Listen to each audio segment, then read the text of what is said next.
we're all here. Look at that.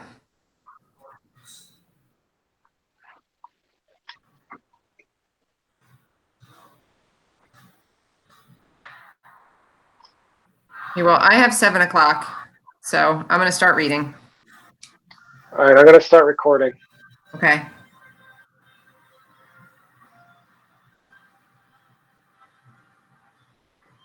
Pursuant to Governor Baker's March 12, 2020 order suspending certain provisions of the Open Meeting Law, General Law, Chapter 30A, Section 18, and the Governor's March 15, 2020 order imposing strict limitations on the number of people that may gather in one place, this meeting of the Shrewsbury Board of Selectmen will be conducted via remote participation to the greatest extent possible. All meetings and hearings listed in the agenda will also be done so through remote participation. Specific information and the general guidelines for remote participation by members of the public and or parties with a right and or requirement to attend this meeting can be found on the town's website at www.shrewsburyma.gov/coronavirus. For this meeting, members of the public who wish to listen or watch the meeting may do so by visiting https://www.shrewsburymediaconnection.org. No in-person attendance of members of the public will be permitted, but every effort will be made to ensure that the public can adequately access the proceedings in real time via technological means. In the event that we are unable to do so, despite best efforts, we will post on the town's website an audio or video recording, transcript, or other comprehensive record of proceedings as soon as possible after the meeting.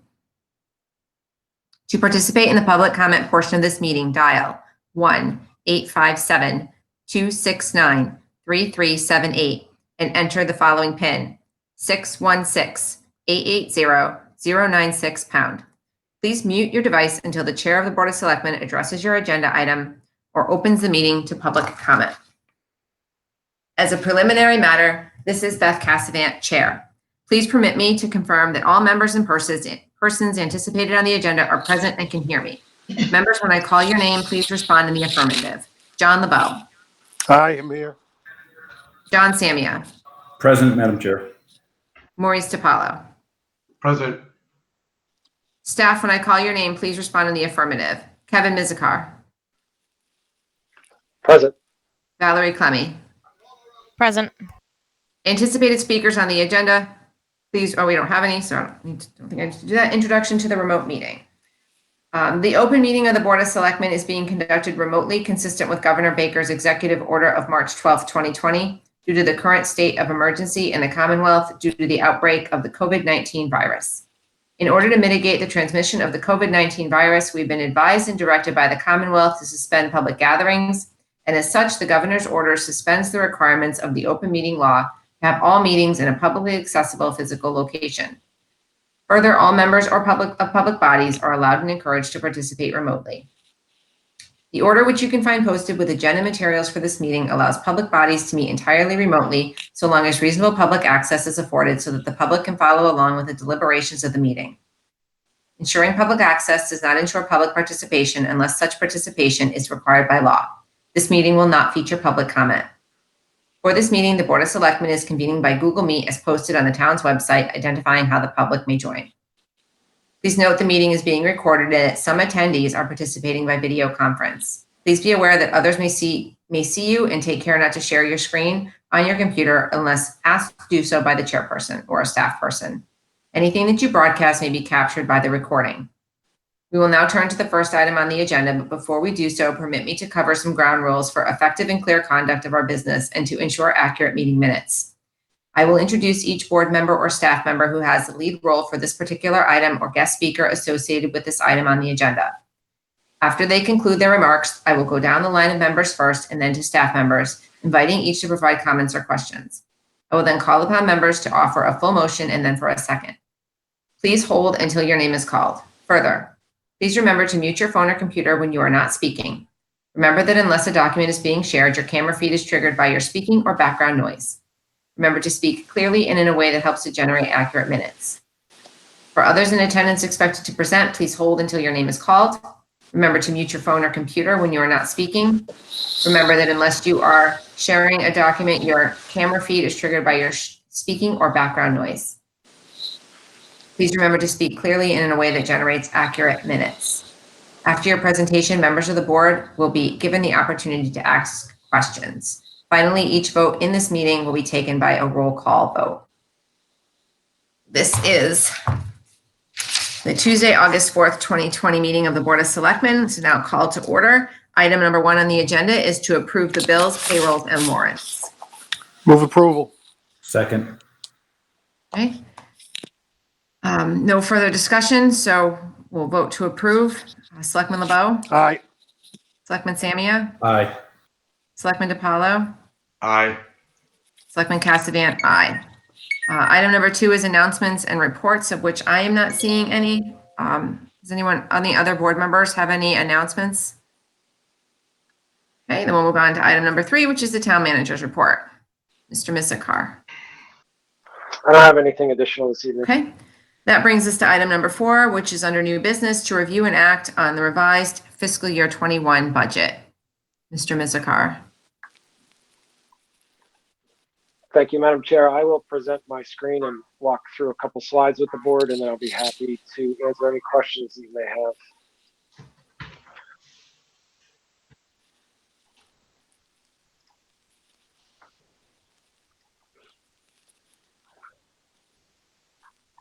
All right.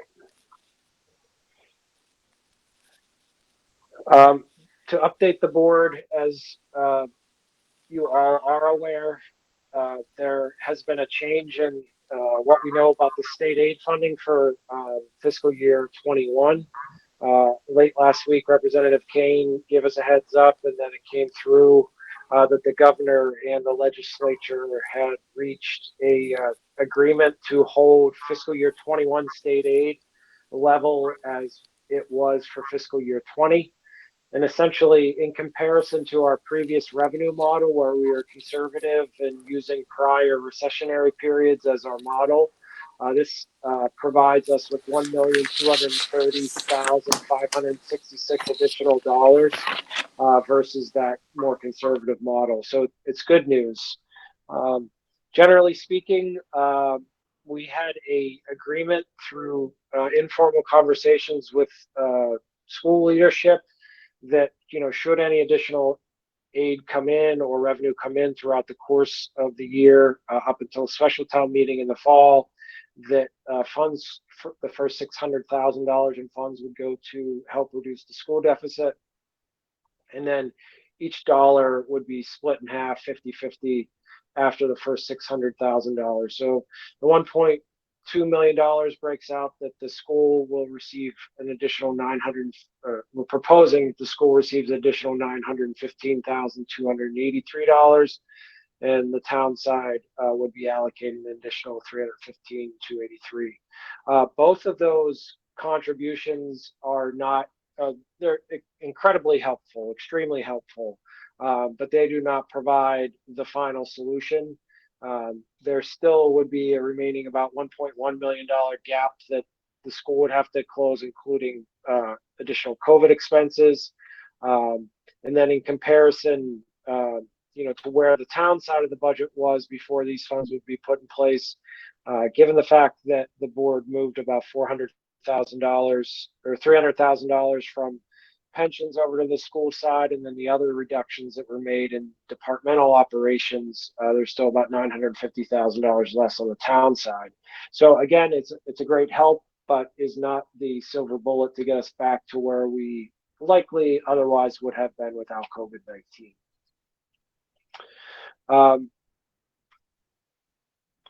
With regards to the restoration approach, I have looked at a number of ways to divide these funds up on the town side. And just to mention again, we're certainly not filling the entire gap that we have, but how do we approach this?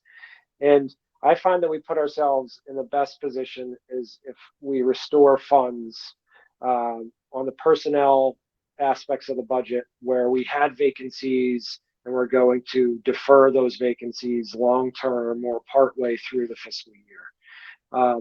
I've restored those funds sufficient that we'd be able to move into immediate hiring after town meeting if the budget is approved as presented.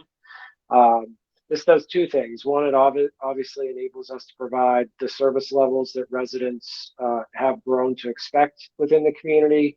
And it also puts us in a better long-term position If we were to hire someone halfway through the year, say January 1st, we're only incurring 50% of their salary, and we've only budgeted 50% of their salary. But once we get back to next July 1st, we certainly need a full amount of funding, and our budget is very cyclical and it builds upon itself. So if we partially fund a position in year A, once we get to year B, it's a big cliff that we have to climb to get back to level services. So I think this puts us in the best position. There's a couple deviations to that. And I'll walk through those as we go through the expense side of our planning. So I've developed what I'm calling Fiscal Projection 2.5. Just since it's such a short change, we're not going to reproduce another fiscal projection book. We'll just update some graphs for town meeting. And here you see the only change on the revenue side is the $1,230,000 within the state aid area. The third column, or actually the fourth column there, the furthest on the right, shows any changes from Fiscal Projection 2, which we had up until last week and have now. So it's just the state aid change. Jumping down to the bottom of the master's balance sheet, you will see nearly all of the funds, except for $55,000, are going into the general operating budget of the town. And then in utilizing a past practice of the town, the previous manager would hold funds in reserve going into the fall. We haven't had to do that in the past since I've been here in the past 3 cycles.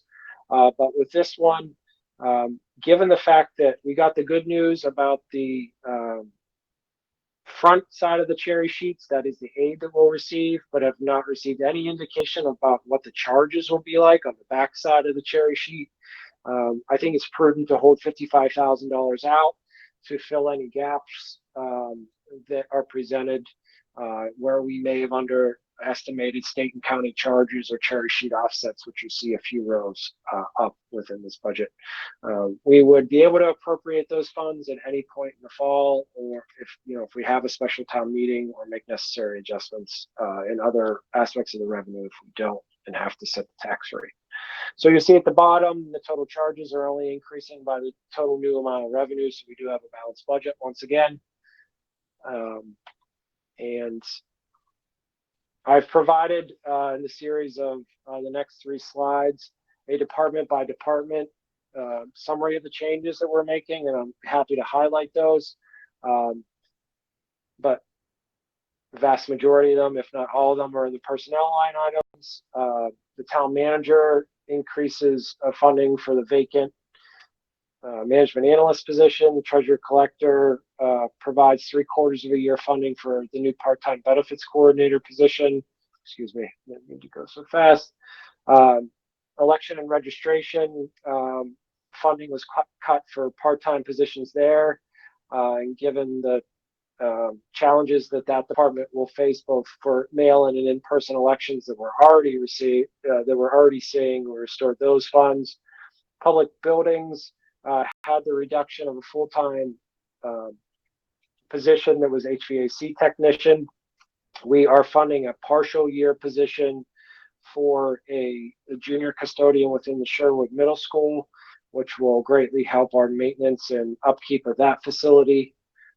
That was in the original departmental request, but has not been funded since that point in time. But I think that's the right move to make given the current circumstances and our great needs for cleaning within our school facilities.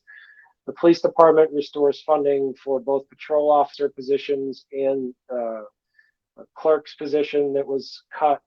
Within the fire department, it restores personnel funding line items that I was very concerned about with regards to extra duty time and other pay and incentive programs of the department. So that's the largest change for any single department. Moving down within the highway department, I want to spend a couple minutes talking here because this is the only department that we're deviating from with regards to a significant amount of funding going to an expense line item. DPW Director Holland is joining us this evening, but over the course of probably the last 8 to 10 months, he and Division Manager Nick Rapekta and I have been talking about the challenges that we faced throughout the winter. We certainly have been using an historical model, the historic model of the town, and how we manage plow routes, how we dispatch and immediately start our plowing operations, both for streets and sidewalks. And we certainly have received our fair share of complaints and concerns, and we've thought a lot about what's the best approach to make sure we're doing that the most efficient way. So the division manager received several quotes last spring for us to look at a GIS-based approach and have a third party come in and optimize our routes based on data and a higher level overview using satellite images and GPS coordinates and route programming software. So we are proposing the expenditure of $35,000 within the expense line items, a separate appropriation to fund this. I think it will not only potentially reduce costs in out years because we may have to use less contractor staff. If that is not the case, at least it will allow us to be more efficient from both a timeliness standpoint and perhaps a fuel efficiency standpoint of how we route our street and sidewalk plowing operations. Within the library department, we're restoring the wage line items and increasing a requisite amount of funds within the library materials. We all know that's a percentage of the total budget expenditure. So when one goes up, the other goes up. And then within the school department, you see the $915,283, which is the amount that we previously talked about, their share of the state aid.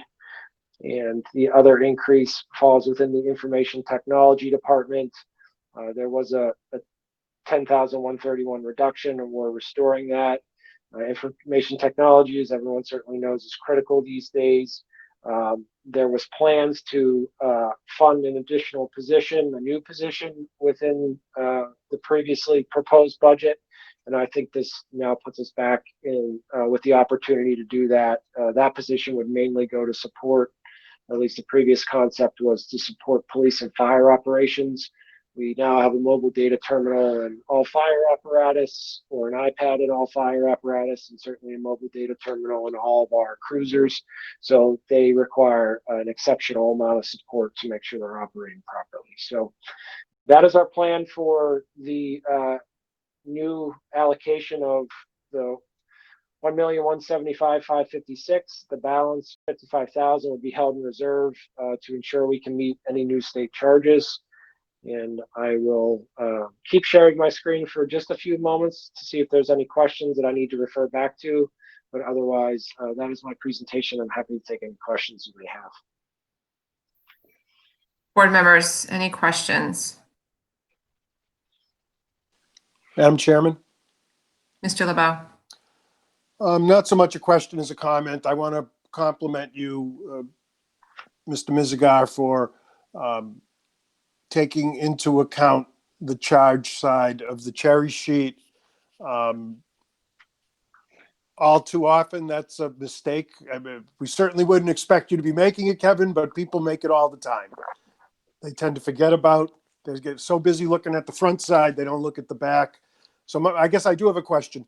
I was just looking at the FY20 budget, and it sounds like the money that you're holding, quote unquote, in reserve is quite a bit less than the total, if I'm correct, the total charges from last year. So I'm sure you have there's a method to why you've done it in the way you did. Yeah, there is. I mean, some of it's opportunistic in restoring those line items. I'm not going to lie. I appreciate your compliment.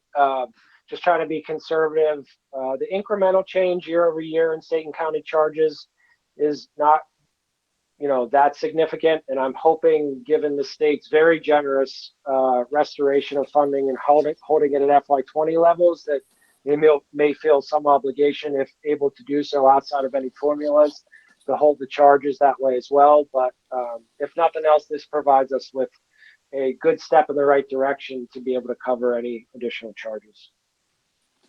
Thank you very much. That's all I have. Anyone else? Mr. Mizigar, I have a question. Going back to the school budget, if you were to compare where we are right now with the additional 900, and I think it's 35,000 of state aid that came in, 915,283. If you were to compare that to where we were in March, when the school committee presented to the finance committee right before the shutdown happened, how do those two numbers compare? Actually, the current number of 67,995,283 is slightly greater than the original fiscal projection one, and it's by about $60,000. So the original number was, I'm sorry, it's about 300. No, excuse me. Too many columns in my spreadsheet. The original fiscal projection one was $67,668,000. And the new number is $67,995,000. So it's actually about $325,000 greater than fiscal projection one. Certainly on the education side, a lot of new expenses related to COVID-19, which I know you appreciate, but comparing those two figures, they're slightly $300,000 better than they were with the original budget appropriation, budget recommendation.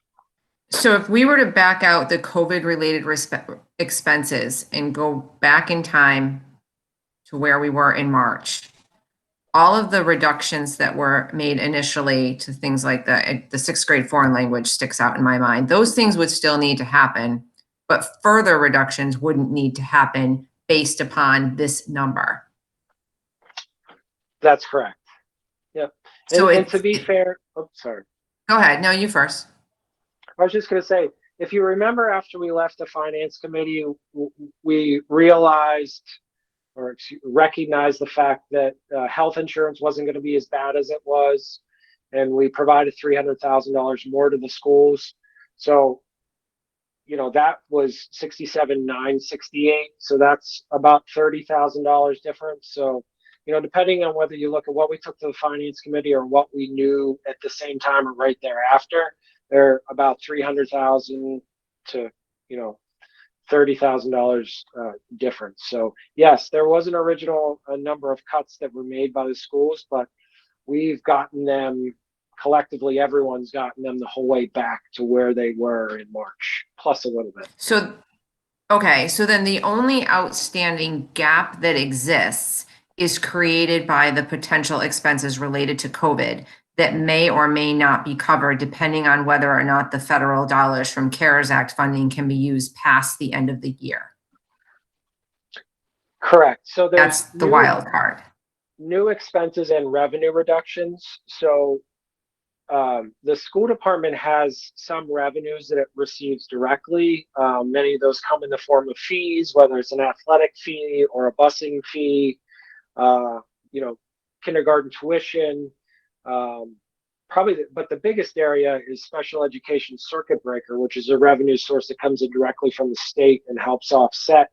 And as a circuit breaker, it trips and provides funding once Shrewsbury Public Schools reaches such a level of expenditures, then the state kicks in funds. So they are projecting revenue reductions in many of the fee areas, if not all the fee areas in that circuit breaker as well. So it's COVID expenses plus anticipated revenue reductions that I think they're prudently planning for makes up the additional $1 million+ gap that they still are dealing with right now. Thank you. If there's no other questions or comments, then we need to vote on this budget with the changes, because this is what will be presented to town meeting on Saturday. Is that correct? That is my proposal, yes.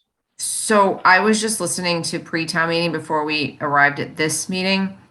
How will town meeting members be given notification of this if we aren't able to do handouts at town meeting on Saturday? Well, we will have to do a handout for this. We plan to use colored paper like we have in the past. And certainly if someone forgets their book, we'd have a few on hand, but we really need everyone to bring their materials. But given this last minute change, this will be the only, there'll only be one sheet of paper potentially with regards to substitute motion. Okay. All right. Well, then if there's no further questions, uh-oh. Can you guys hear me? Because everything froze for a minute. All right, very good. If there's no further questions, let's vote on this. Or I'll take a motion to vote on this. Make a motion to approve the budget as the manager has presented to us this evening. Second. Okay, then we'll take a roll call vote. Mr. LeBeau? Aye. Mr. Samia? Aye. Mr. DiPaolo? Aye. Ms. Cassavant, aye. And that brings us to item number 5, which is to review and act on recommendations for the August 8th, 2020 annual town meeting. Mr. Mizikar. Board members, you certainly acknowledged and passed the motion originally presented for Article 2, and I do not have the exact language for the revised Article 2 motion, but it would be adjusted in accordance with our most recent conversation. So I wanted to give you the opportunity to reconsider that. We can also hold it till 8:15 on Saturday morning, since I don't have the exact language in front of you this evening. And then there would be one other article that I would like to discuss with you if we have the opportunity to do so. So I guess let me be very clear. It would be my recommendation for you to hold consideration on Article 2 until you see an exact motion in front of you. I don't want you to take any action without that. So we'll keep that until Saturday morning. But then if we have the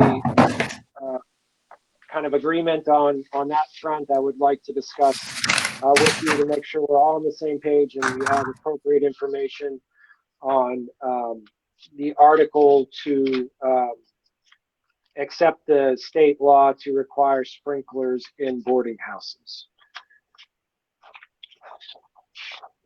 Okay. Board members, any questions? One question. What number is it? Article 37 is the sprinklers in boarding houses.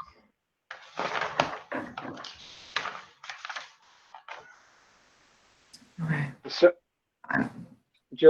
if I could just make a couple comments.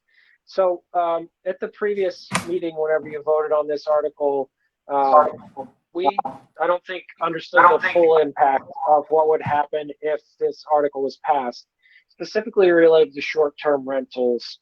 Short-term rentals come in very many forms. A lot of people know them most intimately as Airbnb or some other similar term, VRBO.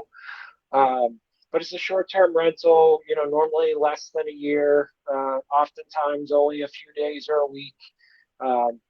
It is our understanding from conversations with the state fire marshal's office that if such residences within the community were being rented on a short-term basis and had occupancy allowances for 5 or more individuals, that would trigger the requirement for those structures to have sprinklers, just like a more conventional boarding house where someone may be just renting a room for a longer term basis. So with that clarification that it impacts short-term rentals and structures that are offered for short-term rentals, I wanted to bring that back to the board and see if that changes your position for recommendation.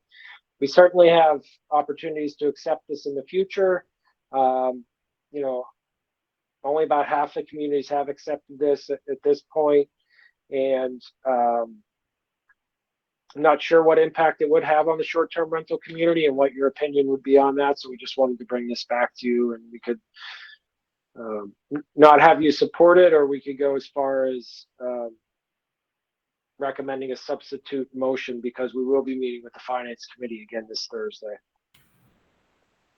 A substitute motion to defeat the article. Okay. Board members, any comments? Madam Chair, Mr. Samia?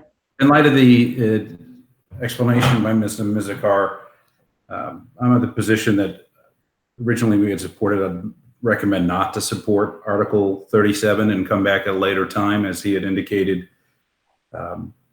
We can take it up at a future time, understand the impact, weigh it fully at that time, and then if we decide to put it up for consideration at a subsequent town meeting, we could do so, but I'd prefer to do that to have all information in hand, and I don't see the reason to rush through at this point now until we have that information. Thank you. Anyone else? Madam Chairman, Mr. LeBeau? I agree with Selectman Samia. I see no need to move ahead until, well, we shouldn't make any decisions until we fully understand what the consequences of the article would be. So I'm not saying I'm against it in perpetuity, but I am not interested personally in moving ahead with it now. And I know the manager just mentioned there'll be a meeting with the finance committee, and maybe I didn't follow. Has the finance committee taken a new look at this with this new information, or is that still to come? Through the chair, that would still be to come, but they are meeting on Thursday. So to be clear, I think the board has an opportunity to recommend a substitute motion, not only not recommend it, but offer a substitute motion to defeat the article if that is to your liking. Okay. Madam Board members? Chair, Oh, Mr. DiPaolo? what, I'm confused. I have an opinion on this article, but why wouldn't we just, if we thought we should wait, why wouldn't we just vote defeat of the article? Why would we put a substitute motion in?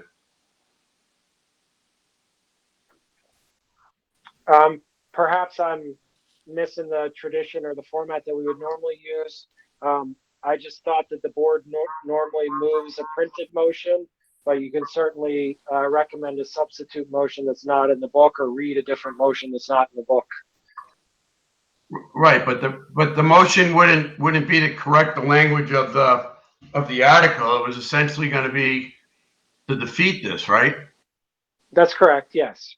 Because there's no alternative to this right now. If you accept this, you have to accept the whole thing. That's correct. Yep, my substitute motion would be a motion to defeat the article. Okay. If I might, Madam Chair. Sure. I'm kind of okay with waiting, but only if we wait till October. I'm generally familiar with this section of the law. It's related to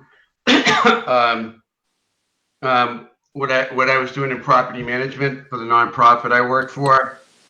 And if you had more than 5 individuals unrelated living in a house, and it wasn't considered a lodging and boarding house, it was under a different definition, but essentially it was the same.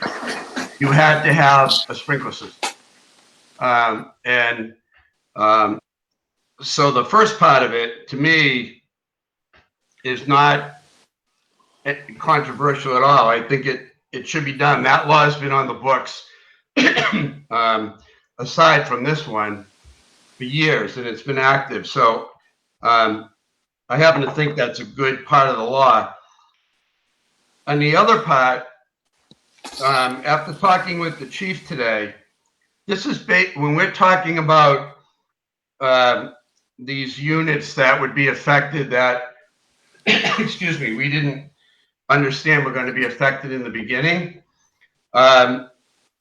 You know, they fit under the description of short-term stay, similar to a hotel or a motel. And if you have more than 6 people or 6 people or more, you have to, not if it's a private home, but if you're running it as a business, you would have to like an inn or something like that, you'd have to have sprinklers. The Airbnbs that would be primarily affected by this, my understanding from the chief, is the people that are buying houses, setting them up as an Airbnb. They don't live in the house. They're essentially running short-term boarding houses, for lack of a better term. So they're running a business.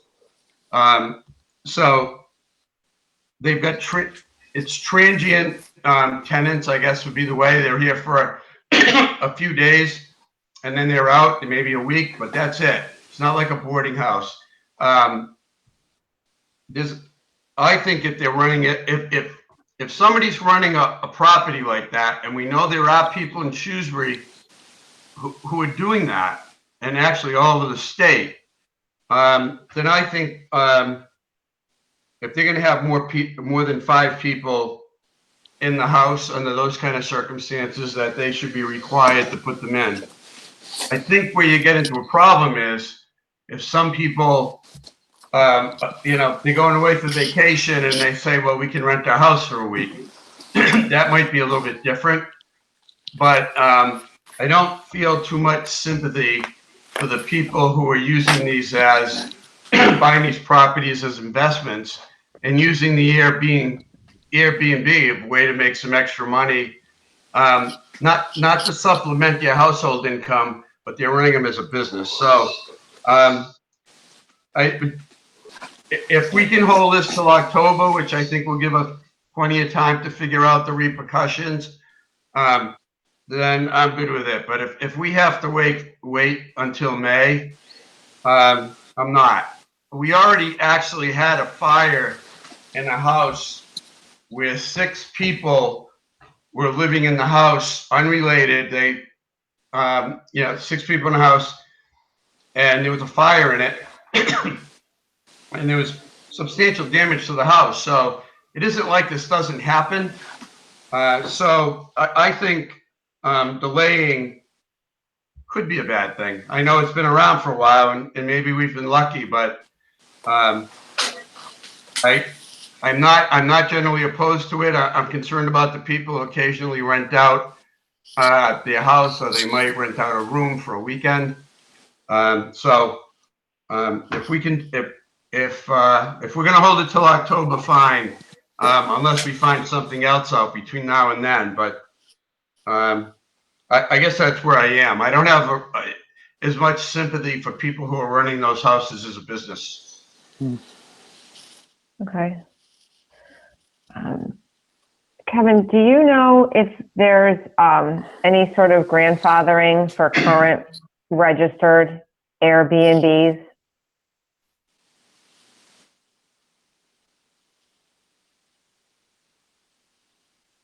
Sorry, I do not know. If there are any, I would doubt it because the base law requires compliance for all structures within 5 years of adoption. So I would doubt that there's a specific carve out just for a short-term rental. Okay. I guess part of oh, go ahead, Mr. DiPaolo. I agree with Mr. Mizikar. That's my understanding also. There's no grandfathering this. You got 5 years to make it, to install it. All right. I guess then the flip side, I guess, is thinking that perhaps people would then not register their Airbnb so that they would go undetected and not have to comply with this. And so then I don't know that it actually serves the purpose of making anyone any safer. So I need more time to understand nuances of this that I didn't know existed until a couple of days ago. So I would be in favor of whether it's a substitute motion or just voting to defeat this at town meeting. I personally am not in favor of it right now. I would need to know more. Madam, Mr. DiPaolo? I just lost my train of thought. Well, that's okay. You can let Mr. LeBeau go, and we can come back to you. Thank you. Go ahead, Mr. LeBeau. Thank you. Thank you, Madam Chair. Madam Chair, to the manager through you. I just note that when the board took its original position on this, all 5 of us were in attendance. Only 4 of us are in attendance this evening. Is there any need to, if the board wanted to change course, is there a need to do that this evening? Could it wait till Saturday morning? I would have to, I think, go back to what Mr. DiPaolo was saying perhaps before, and I'm just not familiar, and I'm sure you know pretty well the history. Has the board offered a motion to defeat rather than what was printed in the book? No, I think our practice has been, and I'm looking to Mr. DiPaolo as well, is we introduce the motion as presented in the warrant, and then the chair immediately explains and requests why the board is seeking defeat. I would agree. Okay. So, yeah, I mean, given that good point that Mr. Kane is not unavailable to participate this evening, then perhaps we take no action this evening and recommend defeat on Saturday after your brief meeting. That would be Okay. that would be my preference, Madam Chairman. But I also I think if it's helpful to the Finance Committee deliberations on Thursday night, I think what the manager heard tonight were 4 members who seem to be agreeable to putting it off. Mr. DiPaolo has made his concerns about having it considered in October well known, but I think the manager could report how the 4 of us spoke about this evening, if that's at all helpful to the Finance Committee as it potentially takes another look at this. I'm agreeable to that. Madam Chair, Mr. DiPaolo? I remembered what my comment was going to be. It's pretty well accepted throughout the state that a lot of B&Bs are not registering. We already know that most of the B&Bs that, even though they're supposed to register with the state, they're not registering, or they haven't been. And the way we find out about B&Bs primarily is through neighbors calling and complaining. So I'm not so sure that holding them to